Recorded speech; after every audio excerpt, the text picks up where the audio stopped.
नमस्कार. भारताच्या औद्योगिक उत्पादनाचे म्हळ्यार इंडस्ट्रियल प्रोडक्शनचे मे महिन्याचे आकडे आयले आहेत आणि ते पळयल्यार थोडी काळजी दिसता अशें म्हणू येता. हय खरं म्हणल्यार जी वाढ आसा ती फक्त 1.2% आसा. ही म्हळ्यार फाटल्या 9 महिन्यांतली सगळ्यात कमी. 9 महिन्यांतली कमी बरोबर. पण चड महत्वाची गजाल ही दिसता की ही मंदाई खळ जाणवता. वडल्या वस्तूंच्या खरेदी तर आसाच, पण काही असे म्हणूया दिसपट्ट्या गरजेच्या वस्तूंत लेगीत हे किती दाखवता ग्राहक जपून खर्च करतात का? हय बरोबर मुद्दो म्हणला. तर हा औद्योगिक उत्पादन निर्देशांकाचेर म्हळ्यार IIP चेर आज आम्ही जरा खोलायेन नजर मारूया. नक्कीच. ही 1.2% वाढ पळयल्यार चिंता वाढताच.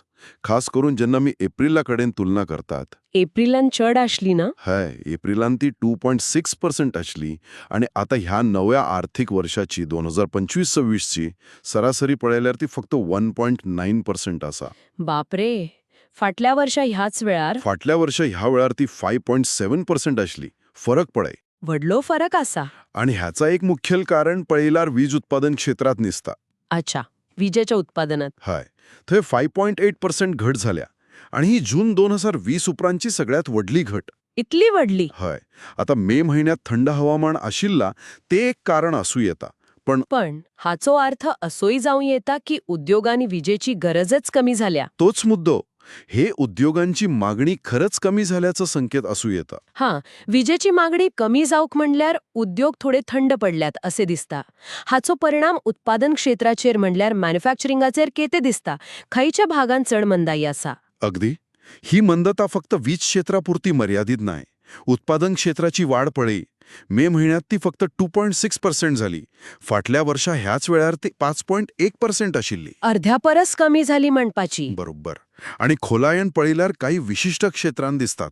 जसे कपडे, चामड्याच्या वस्तू, रसायना, फार्मास्युटिकल्स, इलेक्ट्रॉनिक्स, इतलेच नाही तर फर्निचरांच्या उत्पादनांत लेगीत घट झाल्या. अरे देवा. हातूंतली काही मूळ उद्योग असली तरी चडशी थेट ग्राहकांकडेन संबंधित आसात. अच्छा, म्हणटकाच हाचो थेट संबंध लोकांच्या खरेदी करपाचे ताकदीकडेन व इत्सेकडेन येता. फक्त व्हडल्यो वस्तू न्हय तर हेर वस्तूंची मागणी लेगीत कमी झाली असे म्हणू येता तर? एकदम बरोबर पकडला. ही गजाल चड महत्वाची आणि चिंताजनक. कारण नोव्हेंबर 2023 उपरांत पहिले खेपे असे घडला की दोन्ही प्रकारच्या वस्तू उपभोग्य टिकाऊ म्हणजे ड्युरेबल्स जसे फ्रिज, टीव्ही. फ्रिज, टीव्ही, गाडयो, एसी असल्या वस्तू आणि गैर टिकाऊ नॉन ड्युरेबल्स म्हळ्यार खाणा जेवणाच्या वस्तू. बरोबर. दिसपट्ट्या, खाणा जेवणाच्या वस्तू या दोन्ही प्रकारच्या वस्तूंच्या उत्पादनात एकाच वेळार घट झाल्या. हे खरेच चिंतपाक लावपी गजाल. कारण टिकाऊ वस्तूंचं ठीक असा. लोक म्हणल्यार परिस्थिती पळवून पुढे ढकलूंक शकतात खरेदी. पण गैर टिकाऊ वस्तूंत घट जावपेक हे किती दाखवता? ह्यो तर गरजेच्या वस्तू ना? तेच तर. उपभोग्य टिकाऊमधी हांवें म्हणल्या तशे पायताणा, पुस्तका, फर्निचर, इलेक्ट्रॉनिक्स हातून घट आसाच. ह्यो वस्तू कशो गरजे भायऱ्या खर्चाच्या जाणा जायत. विवेकाधीन खर्च म्हणतात तो. Discretionary spending. बरोबर. पूण जेन्ना मांस, फळांचो रस, जॅम, साखर इतलेच काय बाटल्यातलं उदक लेगीत. हांच्या उत्पादनात लेगीत घट दिसता तेन्हा खरेच दिसता की लोक साध्या दिसपट्टा खर्चाचेर लेगीत बंधन घालपाक लागल्यात. परिस्थिती तितली बरी ना अशें दिसता. पण एक मिनिट. हालींच PMIचे आंकडे थोडे बरे आयले ना? उत्पादन खरेदी व्यवस्थापक निर्देशांक. तो तर अर्थव्यवस्थेची दिशा दाखयता असे म्हणतात. ह्या दोन वेगवेगळ्या संकेतांचा मेळ कसो घालचो आता? एक वाटेन IIP घट दाखवता, दुसरे वाटेन PMI बरी दिसता. बरो प्रश्न हो. खाजगी क्षेत्रातल्या PMI अहवालाप्रमाण गजाल अशी असा की मध्यवर्ती वस्तूंची मागणी बरी आशिल्ली. मध्यवर्ती वस्तू म्हणल्यार इंटरमिडिएट गुड्स. एका उत्पादना खातीर लागपी कच्चो माल वा भाग त्यांची मागणी ठीक आशिल्ली.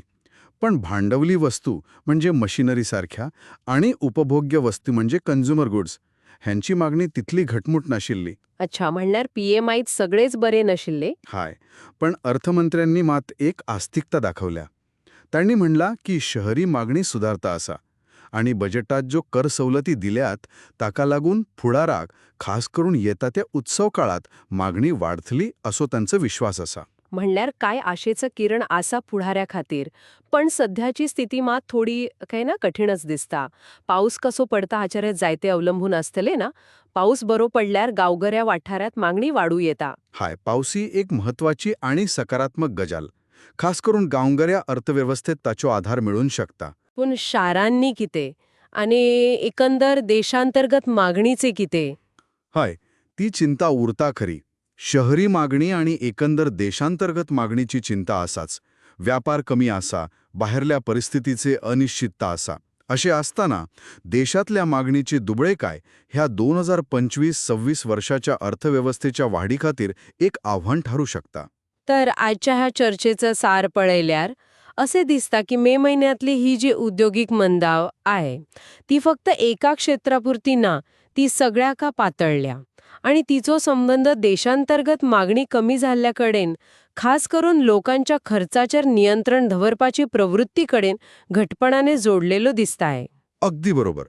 फुडाऱ्यात आस्तिकता आसा, उत्सव काळ आसा, बरो पाऊस पडल्यार गांवगिरी वाठार सुधारतले. पण सध्याचे आकडे आमकां सांगतात की मागणी परत वाडीक येतली हाचेर एकदम भरोसा धरप योग्य ना. सादूत रावपाची गरज आसा. आणि हांगा एक विचार करपासारको प्रश्न उप्रसता, जो हांवें पयलीं मांडपाक सोदिल्लो. जेन्ना आमी पळयतात की इलेक्ट्रॉनिक्स, फर्निचर ह्या विवेकाधीन वस्तू वांगडाच बाटलीतल्या उदकासारख्या साध्या गैरटिकाऊ वस्तूंचं उत्पादन लेगीक देंता, हाय. तेन्ना हे फक्त तात्पुरतो खर्च कमी करपाचे लक्षण आसा काय हाच्या फाटल्यान लोकांच्या आर्थिक आत्मविश्वासात वा त्यांच्या खर्चाच्या प्राधान्यक्रमांत काही खोल बदल घडतात? ह्या प्रश्नाचेर चिंतप गरजेचं दिसता. हो फक्त तात्पुरतो झटका नाही आसूं येता.